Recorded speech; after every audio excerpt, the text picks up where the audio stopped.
मेरे आवेश मित्रों, इस संसार में औरों के लिए भी जीना सीखें। एक बार भगवान बुद्ध किसी गांव में प्रवचन दे रहे थे। काफ़ी दूर से लोग उनके प्रवचन सुनने को आए थे। उनके प्रवचन सुनकर लोगों को अपनी व्यक्तित्व पारिवारिक समस्याओं का समाधान मिलता था। उनके प्रवचन सुनकर कई लोगों ने एक नया जीवन दृष्टि अपनाकर पवित्र जीवन जीने का संकल्प लिया था।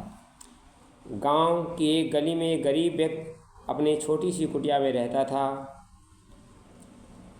वह वहां से जाते हुए लोगों को बड़े गौर से देखता था और वो भगवान बुद्ध के शिविर में जाते समय लोग उदास परेशान दिखाई देते थे और प्रवचन सुनकर वापस आते समय चेहरों पर अजीब प्रसन्नता, आत्मविश्वास दिखाई पड़ता था।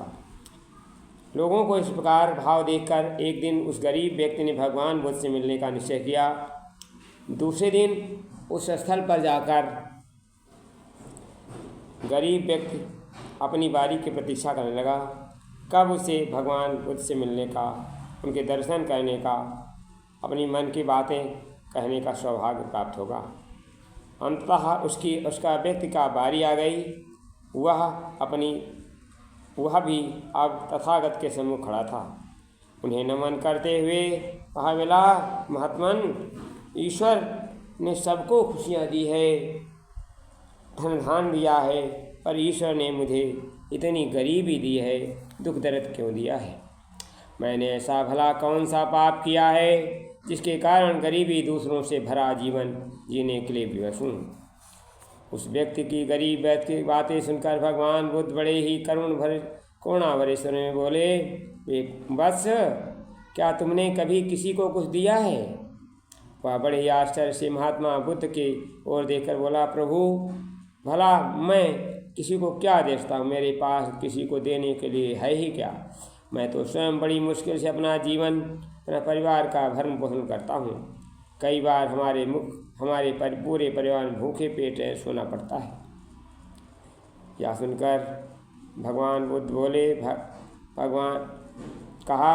भगवान, तुम्हारे अंदर चेहरा, तुम्हें भगवान ने सुंदर चेहरा दिया है जिससे तुम लोगों की मुस्कुराहट दे सकते हो। भगवान ने तुम्हें मुख दिया है जिससे तुम लोगों को प्रशंसा कर सकते हो। भगवान ने तुम्हें 2 हाथ दिए हैं जिससे तुम लोगों की मदद कर सकते हो। जिसके पास ये तीनों चीज़ें हो, भला गरीब कैसे हो सकता है? तुम लोगों को देना सीख लो, इनकी मदद करना शुरू कर दो, अपनी मुस्कुराहट और प्रशंसा के शब्द लोगों को बांटना शुरू कर दो। दोनों हाथों से जितनी मदद हो सके करना शुरू कर दो, तुम कभी गरीब नहीं रहोगे। उस व्यक्ति को अपनी समस्या का समाधान मिल चुका था। उसने अपनी गरीबी और दुख कारणों का पता चल चुका था और नया आत्मविश्वास चेहरे पर लौट आया था।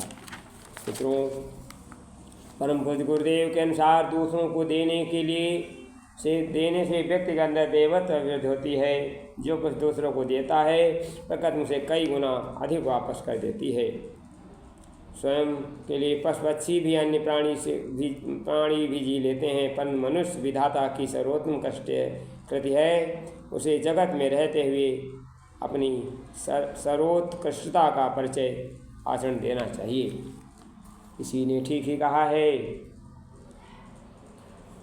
पामन ऋषि की विनीत वाणी, सुनु करुणा निधि ने बात से कही। पावन की करुणा निधि ने बात कही, करुणा निधि ने बात कही, करुणा निधि ने बात कही, ये बात कही, करुणा निधि ने ये बात कही।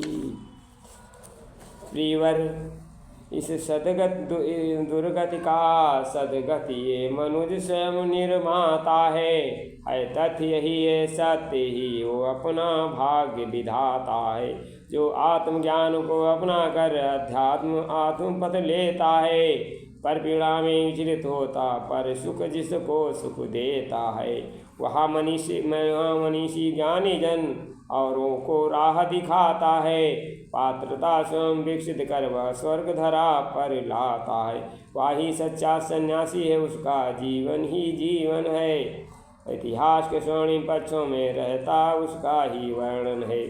जिसका इस संसार में वह नर जीवित जान, उसका जीवन व्यर्थ है जो जग है में बदनाम। धन्यवाद।